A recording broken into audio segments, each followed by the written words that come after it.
Back to channel. आप सभी का स्वागत है आपके अपने चैनल आर्या ऑफिशियल क्लासेस में। आज हम लोग करने वाले हैं साइंस के सारे एमसीक्यू जो भी आपसे प्रीवियस ईयर में पूछे गए हैं, हम लोग सारे ही एक नज़र में देखने वाले हैं। काफ़ी शीघ्र ही गति से ये क्लास हम लोगों के आगे बढ़ेगी, काफ़ी तेज़ी से क्वेश्चन होंगे, ठीक है। तो इसमें मैं आपको कुछ भी एक्स्ट्रा ध्यान देने की जरूरत मुझे नहीं है, मैं जानता हूँ उसमें टाइम काफ़ी लगता है। तो हम लोग क्या करेंगे, जल्दी से सिर्फ और सिर्फ सोल्यूशन पर ध्यान देंगे। चलिएगा जरा ध्यान से देखिए, पहले क्वेश्चन से स्टार्ट करते हैं। मैं मार्कर थोड़ा सा पॉइंटर बड़ा कर लूँ, अदरवाइज फिर वो दिखाई नहीं पड़ता यार, ठीक है। अब दिख रहा है ना ये, ठीक है। देखिए बोला है कि वे पदार्थ जिनके पड़ने वाला प्रकाश आंशिक रूप से निर्गत होता है। प्रकाश पड़ा और थोड़ा सा उधर निकल गया तो उसे बोलोगे अल्प पारदर्शक, यानी अल्प रूप से दूसरी तरफ पार होने वाला प्रकाश।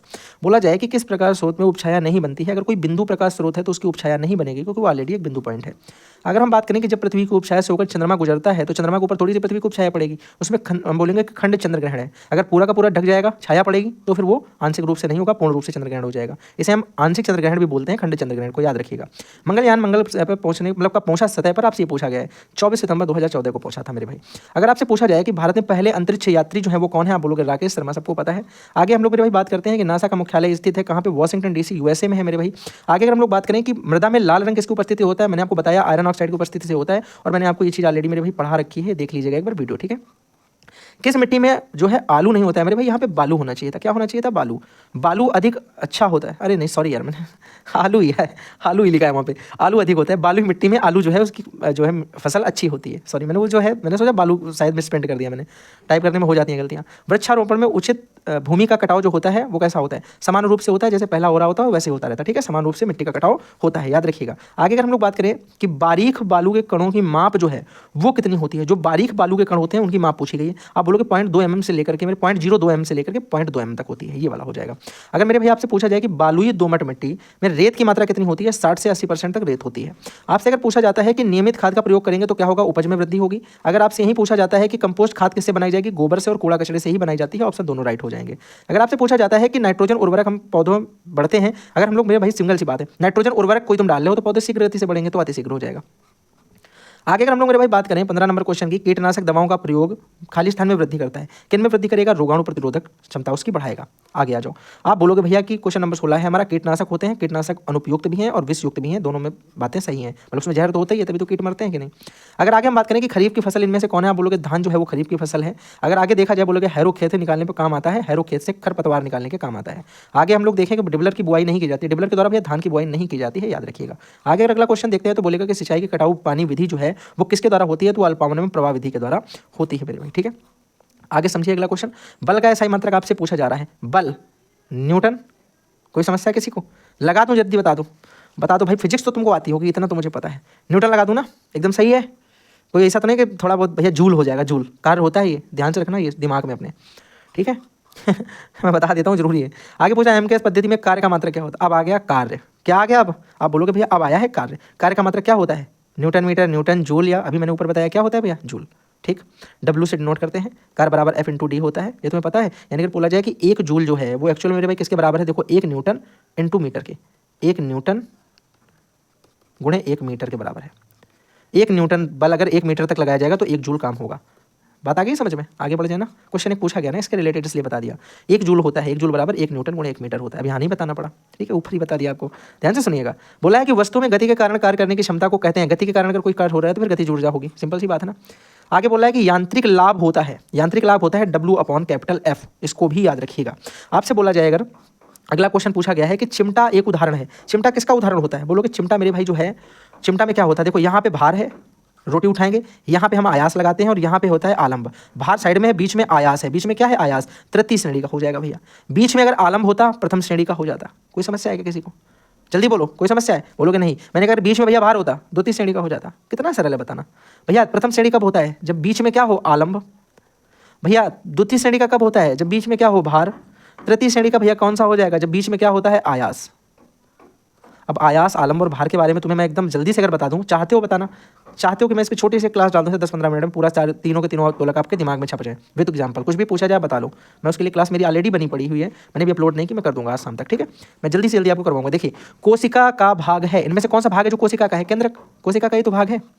साइटोप्लाज्म में पाया जाने वाला महत्वपूर्ण पिंड कौन सा है मेरे भाई, साइटोप्लाज्म में क्या पाया जाता है, जल्दी से बताओ।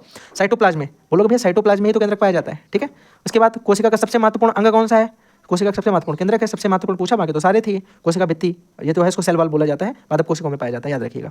आगे अगर हम बात करें, यहाँ पे बोल रहा है कि जीवन का मूल आधार क्या होता है, मूल आधार, बेस ऑफ योर लाइफ क्या है। कितने लोगों को इसमें लग रहा है कि भैया ये साइटोप्लाज्म या प्रोटोप्लाज्म या सेंट्रोसोम है? नहीं है, जीव द्रव है। खोज किसने इसकी की है? पुरकिंजे ने। मृत कोशिका की खोज किसने की है? सारी चीज़ें तो मैं पहले बता चुका हूँ। मृत कोशिका की खोज, जीवित पहली कोशिका की खोज, ठीक है, लिवनॉक। और उसके बारे में जो भी बताया कि पहला छोटी कोशिका कौन है, बड़ी कोशिका कौन है, सब कुछ ये सारी चीज़ें शायद हम लोग अतिलघुत्री पूरे के पूरे मैंने आपके करवाए हैं। 1 से लेकर चैप्टर नंबर 7 या 8 तक हमने साइंस के सारे अतिलघुत्री जो हुए हैं चैप्टर वाइज करवाए हैं। 10-10, 20-20 मिनट की क्लासें हैं मेरे भाई। आपको देखिएगा, हमारी प्ले लिस्ट पर जाइएगा, लिखा होगा साइंस डीएलएड सेकंड सेमेस्टर, उसे चेकआउट करिएगा।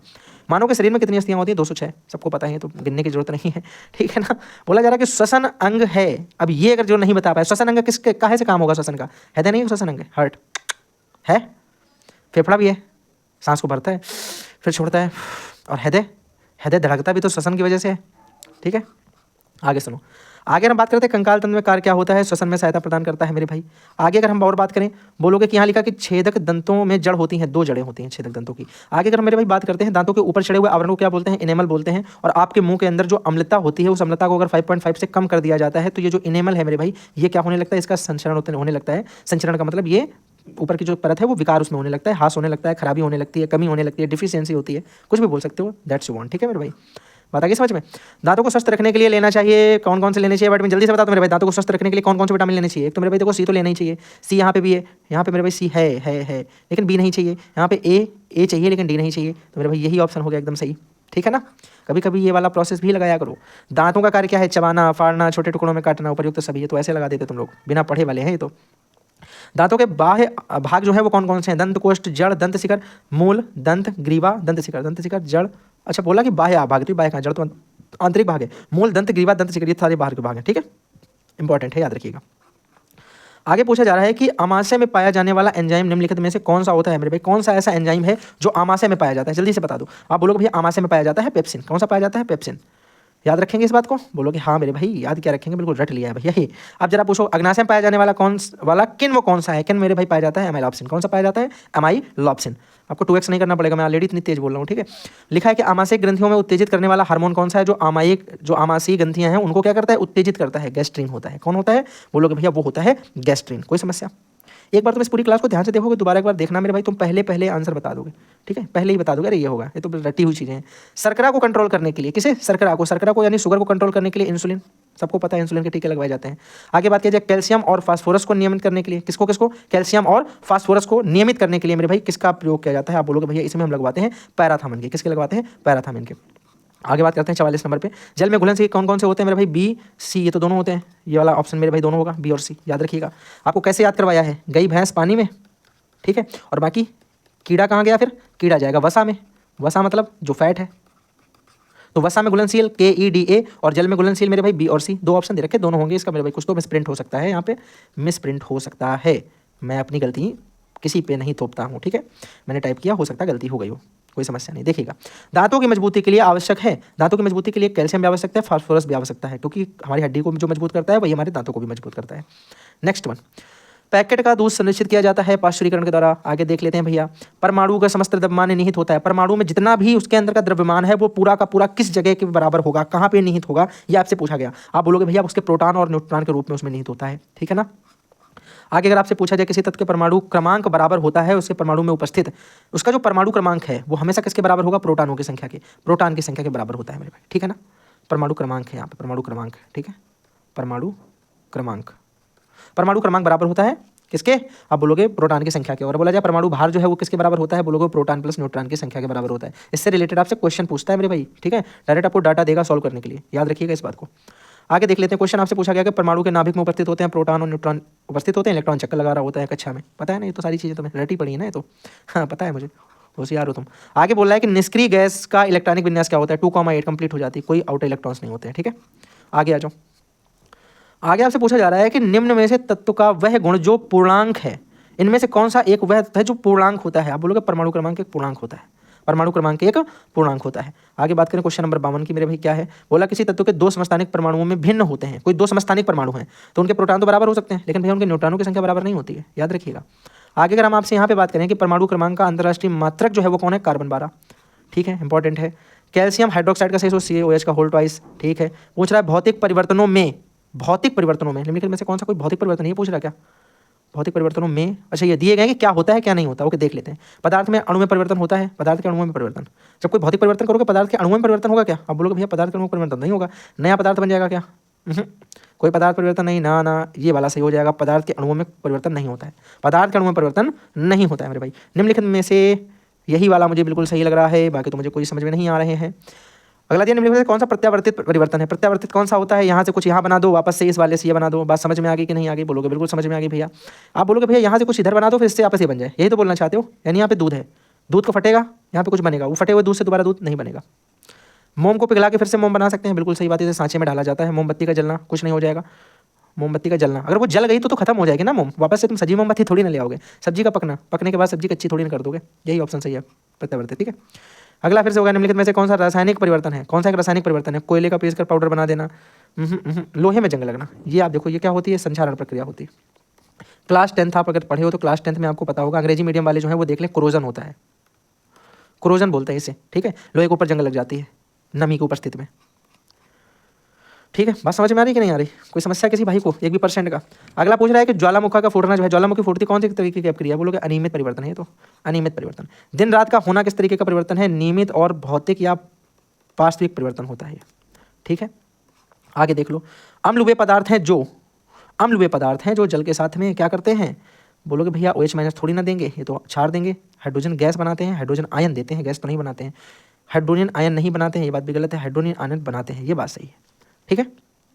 ठीक है ना, बात समझ में आ गया? स्त्रियो देते हैं, स्त्रियो प्लस आयन, हाइड्रोजन आयन जो होता है वो जलीय विलयन के साथ देते हैं, इन्हें तो बोलते हैं मामला। किसी भाई को कोई समस्या? मुंह मत बनाना उस बात में, ठीक है। आगे बढ़े, अगला क्वेश्चन।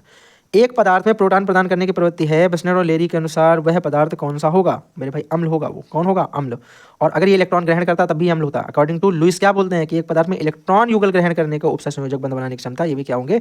अम्ल हो जाएंगे। आगे अगर हम बात करें 63 नंबर की, अम्ल और क्षारों की प्रबलता निर्भर करती है उनके किन बातों पर निर्भर करती है? उनमें आयनों की मात्रा क्या है, इस बात पर निर्भर करती है क्या? बोलोगे बिल्कुल सही बात है, उनके आयनों की मात्रा पर निर्भर करेगी कि उनके अंदर आयनों की मात्रा कितनी है। प्रबल अम्ल और क्षार की अगर तुम बात करोगे कि कोई प्रबल अम्ल और कोई प्रबल क्षार है, तो ये किस पर डिपेंड करेगा मेरे भाई? ये डिपेंड करेगा कि जिसका परमाणु भार, जिसका अणु भार जो है वो अधिक होता है, वो उतना ही ज़्यादा प्रबल अम्ल होगा। बात आई समझ में? अगर आगे आगे आपसे बात करते हैं कि लिखा है हाइड्रोक्लोरिक अम्ल का जलीय विलयन क्षार को उदासीन कर देता है, क्योंकि इसमें हाइड्रोजन परमाणु होते हैं, क्लोरीन आयन होते हैं, क्लोरीन हाइड्रोजन आयन। जल्दी से बोलो इसमें कौन सा हो जाएगा? फिर से एक बार पढ़ लेते हैं। हाइड्रोक्लोरिक अम्ल का जलीय विलयन जो है वो क्षार को उदासीन कर देता है। क्षार को क्या कर देता है? उदासीन कर देता है। तो मेरे भाई उदासीन करेगा, इसका मतलब इसमें क्या है? हाइड्रोजन आयन होंगे, ठीक है। क्योंकि देखो हाइड्रोजन आयन जिसमें होंगे वो अम्ल होगा और क्षार के साथ रिएक्शन करेगा तो उदासीन यानी लवण बना देगा, ठीक है। आगे देखो, न्यूट्रलाइजेशन रिएक्शन में यही तो होता है कि acid and base react with and form क्या करते हैं? एक लवण, साल्ट, ठीक है। इलेक्ट्रॉन दाता और इलेक्ट्रॉन ग्राही पदार्थों के मध्य उपस्थित संयोजक बंध बनाने की प्रक्रिया को क्या बोला जाता है? अब लोग इनको आयनन बोलते हैं। क्या बोलते हैं? आयनन बोलते हैं। अगले मेरे भाई क्वेश्चन की तरफ बढ़ जाते हैं जल्दी से। बोला गया है कि उदासीनीकरण क्रिया में अम्ल बनता है, क्षार बनता है, क्षारक बनता है या लवण और जल बनता है। हमने अभी आपको बताया कि जब एक एसिड और एक मेरे भाई बेस मिलता है तो वहाँ से साल्ट बनता है और वाटर रिलीज हो जाएगा, तो ये साल्ट बनेगा, यानी लवण और जल बनेगा। ये ऑप्शन एकदम सही है, ठीक है। अम्ल क्षार और लवण वाला सेकंड चैप्टर है, क्लास 10th का, देखिएगा एक बार। प्रबल अम्ल और प्रबल क्षार में उदासीनीकरण ऊष्मा होती है, उसमें 13,700, याद कर लो ये तो, ठीक है। ये पूछे जाने वाले क्वेश्चन है। जिन अम्लों में ऑक्सीजन तथा सल्फर नहीं होते उनको हम लोग क्या बोलते हैं? उनको हम लोग मेरे भाई क्या बोलते हैं? आप बोलोगे उनको शायद हाइड्रेसेड बोलते हैं मेरे भाई। क्या बोलते हैं? हाइड्रेसेड बोलते हैं। आगे अगर हम लोग बात करते हैं जिन लवणों में जलीय विलयन एक ही प्रकार के धनायन और एक ही प्रकार के ऋणायन देते हैं वो सामान्य लवण होते हैं भैया। कैसे? सामान्य लवण होते हैं। 2 तरीके के देंगे तो लवण हो जाएंगे। बोला जाए निम्न लवणों में संकर लवण कौन सा है? संकर लवण जिसमें 2 तरीके के पदार्थ जोड़ रहे हैं, आप देखो इसके साथ सल्फेट लग गया, इसके साथ ये फैक्टरी का फॉर्मूला है, फैक्टरी का, ठीक है। K2SO4 L2SO4 का होता है 24H2O, इसे बोलते हैं पोटासियम भी बोलते हैं। Potassium sulphate, aluminium sulphate, aluminium try sulphate, और ये मेरे भाई H2O जो लगा है 24। अब देखो यहाँ पे जो डॉट में H2O लगा होता है इसका मतलब होता है कि वो देखने में आपको क्रिस्टल की तरह लगेगा, इसीलिए आपको बर्फ की तरह लगती है फटकरी देखने में। उसके बाद अगर हम इसको देखें तो ये भी नहीं होगा। ये मेरे भाई देखो ये एक तरीके का संकर लवण तुम्हें दिख जाएगा, ठीक है, क्योंकि यहाँ पे देखो सोडियम पोटेशियम सल्फेट लिखा हुआ है, सोडियम पोटेशियम सल्फेट है। आगे लिखा निम्नलिखित में से जो लवण जल में घुलने पर अम्लीय विलयन बनाता है वह कौन सा होगा? जल में घुलने पर अम्लीय लवण बनाएगा सल्फेट का जो हो जाएगा मेरे भाई कॉपर सल्फेट, ठीक है। आगे अगर हम बात करते हैं अगले क्वेश्चन की, निम्न में से जिस लवण का जलीय विलयन क्षारीय, मतलब जिस लवण का ही जलीय विलयन क्षारीय हो जाएगा। एक सेकंड रुकना जरा, यहाँ पे क्या था कि जो लवण जल में घुलने पर अम्लीय विलयन बनाता है, अम्लीय विलयन बनाएगा, साथ ही साथ वो भी एक तरीके से, ठीक है। इसका भी यही हो जाएगा भैया, इसका भी यही हो जाएगा मेरे भाई, इस वाले का भी आंसर क्या हो जाएगा? यही हो जाएगा, क्योंकि जलीय विलयन जो है वो क्षारीय होता है। जब वो रिएक्ट करेगा तो वो क्या बनेगा, अम्लीविलेंट बनाएगा। ठीक है, आगे देखो लिखा है एसिटिक अम्ल की क्षारकता होती है, एसिटिक अम्ल की क्षारकता होती है। ये क्वेश्चन भैया देखो, ये क्वेश्चन कैसे क्या होगा, एक होती है 3 2 4, तो ये तो नहीं होगा मेरे भाई, एक ही होती है, यही सही है। ठीक है, क्वेश्चन नंबर 75 जो निम्नलिखित में से जल प्रदूषण का कारण है। जल प्रदूषण जो जल में आके मिलेगा, वाहित मल जो बह करके नदी और नाले में, सब ये नाले जो है नदियों में आकर के मिल जाते हैं, इससे क्या होगा, आप बोलोगे भैया इससे हो जाएगा एक तरीके से जल दूषित। बोला डीडीटी एक क्या है, जीवों के अपघटित प्रदूषक है, जीवों युक्त प्रदूषक है, लाभकारी प्रदूषक है, औषधि है, एक तरीके से औषधि होती है। ठीक है, आगे हम बात करते हैं मेरे भाई। बोला कि वायु प्रदूषण कारण कौन है, कूड़े से जलेगा धुआं आएगा, आग लगेगी धुआं आएगा, जब 2 जगह धुआं आएगा तो 2 टिक तो हो नहीं सकते, इसलिए ये सभी हो जाएंगे। शीशा मुख्य रूप से कैसा प्रदूषक होता है, शीशा मेरे भाई वो भी वायु प्रदूषण करता है, वायु को क्या करता है, प्रदूषित करता है। अगला क्वेश्चन है निम्नलिखित में से कौन सा मानवकृत आपदा नहीं है, जो मानव द्वारा बनाई गई आपदा है वो नहीं है। भूकंप देखो, भूकंप एक प्राकृतिक आपदा होती है, प्रकृति से आती है, तुम्हारे हाथ पे नहीं है कि तुमने आज चाह तो शाम को चलो भाई जब भूकंप लाते हैं। आज भाई क्या करते हैं, शाम को चलो, दोपहर में लाएं कि शाम को लाएं, पूछ रहा अपने दोस्त से भाई आज तो भूकंप लाना है। ऐसा नहीं होता। ठीक है भाई, आपदा प्रबंधन विधेयक संसद ने कब प्रस्तुत किया था, इस बात को याद रखिएगा, ये सन 2005 में किया था। ये इंपॉर्टेंट क्वेश्चन हो सकता है, जैसे इंपॉर्टेंट क्वेश्चन। जनसंख्या विस्फोट का कारण क्या है, अधिक बच्चों का पैदा होना, तो जन्म दर में जनसंख्या वृद्धि होना, अनियंत्रित जन्म दर यानी बच्चों का अनियंत्रित रूप से पैदा होना, कोई कंट्रोल ना होना, दैट्स इट। ओके, सुनामी का निर्माण होता है पृथ्वी की प्लेट खिसकने, इसी से हो जाएगा मेरे भाई, क्योंकि भूकंप भी इसी से आएगा और सुनामी भी इसी से आएगा। सुनामी का मतलब क्या होता है, जल के अंदर से जो लहर उठती है उसी को सुनामी बोलते हैं। सुनामी का जो है संबंध है प्रतिवर्ती शरारती जलमग्न लहर, पानी के अंदर की उत्पन्न लहर, पानी के अंदर से उत्पन्न लहर है उनसे है। ठीक है, बोला जा रहा है कि बादल फटने का अर्थ क्या होता है, अचानक से एकदम बारिश होने लगे, बादल ऊपर ऐसा था फटा एकदम बारिश होने लगी एकदम बड़बड़ा के, तो ये क्या हो गया, अचानक से बारिश हो जाना, जल फटने बादल फटने का रीजन है। ठीक है, भूपृष्ठ पर आकस्मिक कंपन क्या कहलाता है, भूपृष्ठ अचानक से कंपने लगे यानी भूकंप आ गया, भूकंप, भू का कंपित होना। चक्रवात का आकार कैसा होता है, अंडाकार होता है ऐसा। ठीक है, आगे अगर बात करें, किस ग्रह को वर्ष 2006 में ग्रह की श्रेणी से हटा दिया गया, मेरे भाई 9 थे ना पहले, प्लूटो को क्या कर दिया गया, बाहर कर दिया गया है। दिस इज इंपॉर्टेंट क्वेश्चन, याद रखिएगा। बोला गया द्वितीय प्रकार के उत्तोलक का उदाहरण निम्नलिखित में से कौन सा है, देखो ध्यान से सुनना इसे। बोला है द्वितीय प्रकार के उत्तोलक का उदाहरण निम्नलिखित में से कौन सा है, आप बोलो द्वितीय प्रकार का उत्तोलक, सेकंड टाइप का उत्तोलक की बात हो रही है, किस टाइप के, सेकंड टाइप के। अब याद करो सेकंड टाइप का, अगर इसमें आप एग्जांपल देखोगे, देखो हथौड़ी नहीं होगा, कैंची इसमें बीच में आलम है नहीं होगा, ब्रेड काटने का चाकू बीच में बाहर आएगा, इसमें नहीं साइड से बाहर आएगा, ये भी नहीं हो जाएगा मेरे भाई। ये वाला आप बताओ, ये वाला होगा क्या, बोतल खोलने का opener. This is the answer. मैंने स्टार्टिंग में भी तुम्हें बताया है कि किस तरीके से हम लोग फर्स्ट सेकंड और थर्ड पता कर देते हैं, जाकर के देखो, जाके क्वेश्चन नंबर 2 या 3 था, जाके देखो जल्दी से। प्रबल क्षार है, प्रबल क्षार इनमें से कौन सा है, NaOH है, KOH भी होता है। ठीक है, आगे अगर हम लोग मेरे भाई बात करें, बोला गया है कि अधपका मांस खाने से क्या हो जाता है, एंथ्रेक्स होता है उससे। ठीक है भैया, आगे बात करते हैं। रसांकुर संरचना पाई जाती है, रसांकुर कहाँ पाई जाती है, रसांकुर क्षुद्रांत छोटी आंत में पाई जाती है ना, स्मॉल इंटेस्टाइन में। आगे अगर मेरे भाई हम बात करते हैं, निम्नलिखित में से भौतिक परिवर्तन है कौन सा, एक ऐसा परिवर्तन जो भौतिक है, आप बोलोगे भौतिकी के जनक एडिसन, बल्ब बना के गए, बल्ब जलना एक भौतिक परिवर्तन है। किसमें क्या चेंज हो रहा है, ये आपको जल्दी से बताना है। बल्ब का जलना विद्युत ऊर्जा होती है, जो विद्युत इलेक्ट्रिक ऊर्जा, इलेक्ट्रिक ऊर्जा जब बल्ब को मिलती है तो बल्ब हमें क्या देता है, रोशनी देता है, प्रकाश यानी लाइट। तो आप बोलोगे जब इलेक्ट्रिक एनर्जी को लाइट एनर्जी में चेंज किया जा रहा है, किसके अकॉर्डिंग, बाई बल्ब, तो ये क्या है, भौतिक परिवर्तन है। और ये हो किसके द्वारा रहा है, क्या चेंज हो रहा है, electric energy to light energy. अब जरा बताओ, अगर इलेक्ट्रिक को पूछा जाए कि मैकेनिकल में कौन बदलता है, इलेक्ट्रिक ऊर्जा को मैकेनिकल एनर्जी में, आप बोलोगे भैया जो मोटर होती है, विद्युत मोटर, इसको हम लोग इलेक्ट्रिसिटी देते हैं, ये घूमती है, और मोटर भी तुम चला सकते हो, गाड़ी भी बना सकते हो, ऐसी जो मोटर जिसमें लगी होती हैं, हम तो उनको बैटरी चार्ज करके इलेक्ट्रिक देते हैं, लेकिन वो क्या करती है, मैकेनिकल काम करती है, चलती है। अब मैंने कहा जरा बताओ, कोई मैकेनिकल को इलेक्ट्रिक में बदल दे, इलेक्ट्रिक, आप बोलोगे जो ये इंजन होते हैं भैया, हम लोग जो गाड़ियां चलाते हैं, वो क्या होता है, एक्चुअल में उसमें पहिया चल रहा होता है, एक्सीलेटर ले रहे हैं पेट्रोल भरा के, उसको मैकेनिकल है पूरा ना, वो गेयर वेयर से बना है, लेकिन उससे हमने क्या कहा भैया, इंडिकेटर भी जल जाता है, उससे बैटरी भी हम चार्ज कर लेते हैं, ट्रैक्टर वेक्टर से भैया चला के जनरेटर वगैरह चलाते हैं, तो उससे तो हम पूरे घर की लाइट जला लेते हैं, तो वो हमारा डायनमो काम करता है। कौन काम करता है, डायनमो। तो डायनमो क्या करता है, mechanical to electric, electric to mechanical कौन करता है, विद्युत मोटर। और मेरे भाई अगर पूछा जाए इलेक्ट्रिक को प्रकाश में कौन परिवर्तित करता है, तो आप बोलोगे ये हो जाएगा मेरे भाई कौन सा, आप बोलोगे बल्ब का जलना, यानी बल्ब, इलेक्ट्रिक बल्ब हो गया। और मैंने कहा जरा बताओ, अगर पूछा जाए प्रकाश से इलेक्ट्रिक ऊर्जा बनानी, आप बोलोगे सोलर लगाओ, उस पर क्या पड़ता है, प्रकाश, वो तुम्हें देता है क्या, इलेक्ट्रिक देता है ना, तो विद्युत मिलेगी उससे तुम्हें, सिंपल सा है। नींबू में पाया जाने वाला अम्ल कौन सा है, बोलोगे भैया साइट्रिक एसिड होता है, सिंपल है। तो विटामिन डी का सबसे सस्ता प्रमुख स्रोत कौन सा है, सूर्य की रोशनी, सुबह सुबह लो, बालों की एनर्जी, आपकी बाल जो है वो सही रहेंगे, आपकी स्किन पे भी ये फर्क डालेगा। ठीक है, आगे आ जाओ। सरौता में आलम्ब होता है, सरौता क्या होता है, यहाँ पे आलम्ब होता है, ऐसा होता है, यहाँ पे हम लोग क्या रखते हैं, जो है वो सुपारी रखते हैं काटने वाली, और यहाँ से हम उसको दबाते हैं, तो यहाँ पे हम आयास लगाते हैं, यहाँ पे भार लगता है, और यहाँ पे आलम्ब होता है। अब जल्दी से बताओ आलम्ब कहाँ पे है, बोलोगे एक किनारे पे है। This is my answer. मैं कह रहा हूँ तुम्हें, मैंने इतनी आराम से समझाई चीज़ें, तुम्हें आराम से पता चलेगा। पता तुम्हें इतनी तेज क्लास हम लोग करेंगे, रिकॉर्ड बन जाएगा इतनी तेज, किसी ने 100-150 क्वेश्चन हो जाएंगे, देखना तुम 100-150 नहीं, लेकिन हाँ 110-120 क्वेश्चन है, गिनना, नंबर हो सकता है गलत हो जाए। घड़ी को चाबी देने में क्या बोलते हैं, गतिज ऊर्जा उसके अंदर संग्रहित करते हैं। एलिसा का परीक्षण किया गया था किसके लिए, बोलोगे भैया एड्स में, ठीक है, HIV। या आगे बोला गया नाइट्रोजन अणु में होता है त्रिक सहसंयोजी, त्रिक आयनिक नहीं होता, त्रिक सहसंयोजी बंध होता है। कैसा होता है, त्रिक सहसंयोजी बंध होता है। आगे सुनो, 99 की बात करो कि किसी तत्व का परमाणु क्रमांक 15 है, परमाणु क्रमांक 15 दे रखा है, ठीक है भैया, परमाणु क्रमांक को इलेक्ट्रॉन प्रोटॉन की संख्या सेम होगी, 15 हो गया, द्रव्यमान भार दे रखा 40, मैंने कहा 40 बराबर क्या आएगा, प्रोटॉन प्लस न्यूट्रॉन, प्रोटॉन कितने हो गए 15, न्यूट्रॉन कितने होने चाहिए नहीं पता, न्यूट्रॉन बराबर क्या हो जाएगा 40 माइनस 15 यानी 25। तो आप बोलोगे भैया इसका मतलब उसमें न्यूट्रॉन जो है वो 25 होंगे, न्यूट्रॉनों की संख्या 25 हो जाएगी। परमाणु भार बराबर क्या होता है, प्रोटॉन प्लस न्यूट्रॉन, याद रखिएगा। बोला कि दाएं निलय में अशुद्ध रुधिर किस अंग में चला जाता है, बोलोगे भैया फेफड़ों में जाता है, फेफड़ों से फिर फुफ्फुस धमनी के द्वारा वापस आकर के हार्ट में जाकर के सर्कुलेशन में आ जाता है। आगे आ जाओ, बोला जा रहा पेट्रोल में होती है यांत्रिक ऊर्जा होती है, नहीं भैया, विद्युत नहीं, ध्वनि, अरे ये क्या लिखा है, रासायनिक ऊर्जा होती है भाई, क्या होती है, रासायनिक ऊर्जा। ऑप्शन यहाँ पे जो है कट गया, आई थिंक एक था। आगे देख लो, अगला क्वेश्चन है निम्नलिखित में से चूना पत्थर का रासायनिक कैल्शियम कार्बोनेट कहाँ है, ये देखो CaCO3, CaCO3 जो है क्या है, चूना पत्थर। आगे अगर हम बात करें, बोला है कि सोलर सेल मुख्य रूप से रूपांतरण करता है, सोलर होता है, यहाँ से प्रकाश ऊर्जा देते हैं, यहाँ से विद्युत ऊर्जा लेते हैं, प्रकाश को विद्युत ऊर्जा में, बता दिया अभी ऑलरेडी। बोला जाए प्रकाश को रासायनिक ऊर्जा में, रासायनिक ऊर्जा को प्रकाश ऊर्जा में, या ऊष्मीय ऊर्जा को प्रकाश ऊर्जा में, तो ये सारे ऑप्शन आपके नहीं होंगे। आपको याद रखना है कि प्रकाश पड़ता है सोलर पे और वो हमारे घर के बल्ब जलाएगा तो इलेक्ट्रिक बनाएगा, तो तुम्हें पता होना चाहिए। प्लेग्रा रोग मेरे भाई किसी कमी से होता है, विटामिन बी, ठीक है। आगे बोल रहा है कि जड़ों द्वारा वर्धी प्रजनन होता है शकरकंद के अंदर, ये फर्स्ट सेमेस्टर में भी आपका क्वेश्चन था, याद रखिएगा, फर्स्ट सेमेस्टर में। वह उत्तोलक जिसमें आलंब और आयास के मध्य भार होता है, बीच में भार, यहाँ पे होता है आलंब, यहाँ पे हो जाएगा आयास। आयास मतलब हम जोर लगा सकते हैं उधर, आलंब मतलब मेरे भाई जो किसी तरीके से बस जोड़ के रख, ये सिर्फ जोड़ा होता है इसने किसी को, दो चीज़ों को, बाकी इसका कोई अपना रोल नहीं है, बस ये तुम्हें जोड़ के रखेगा दो लोगों को, ठीक है। और भार जिसके बीच में भार होगा। अब मैंने कहा देखो हैंड पंप में क्या होता है, यहाँ पे होता है वो जोड़ने वाला हिस्सा, पानी यहाँ से खींचेगा, मतलब इधर साइड से भार उठेगा, इधर साइड से अपने ताकत लगाएंगे तो ये आलम। मैंने कहा ये तो नहीं हो सकता मेरे भाई, आलम इसमें बीच में होगा, यहाँ पे तो बीच में भार है। मैंने कहा चाकू भी नहीं हो सकता है, ट्रॉली हो सकता है, देखो ट्रॉली में जो भी माल भरा होता है इस पहिए के नीचे बीचों बीच ये भार है, पहिए के ऊपर, ठीक है। बाकी इधर से तुम चाहो तो इसमें धक्का दे सकते हो, ट्रॉली में अगर धक्का देकर चलाना चाहो, और यहाँ पे वो जुड़ी होती है ट्रैक्टर से, तो ये जोड़ने वाला से क्या लगा हुआ है, आप बोलोगे जोड़ने वाला, वो क्या इसे बोलोगे यार, जोड़ने वाला, जो भी बीच का हुक जो भी बोलो वो उसके द्वारा जुड़ा है।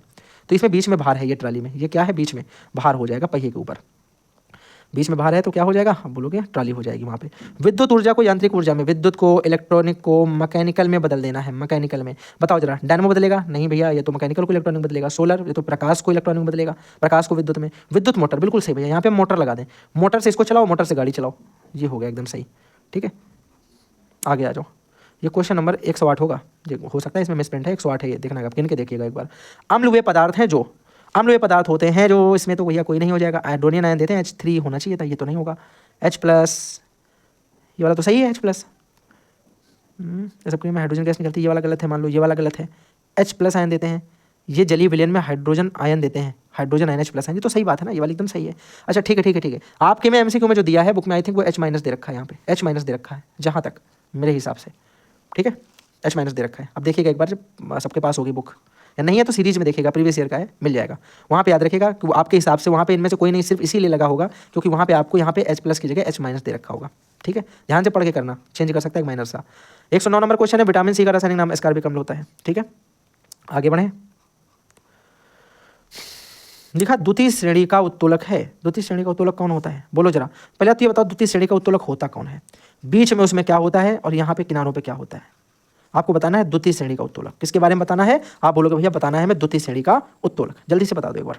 आप बोलोगे भैया वह उत्तोलक जिसमें हमने पढ़ा कि यहाँ पे भैया बीच में भार लगाएंगे, जो भी हमने ट्राली में लगाया था, एक साइड आलम्ब हो जाएगा और एक साइड आयास हो जाएगा।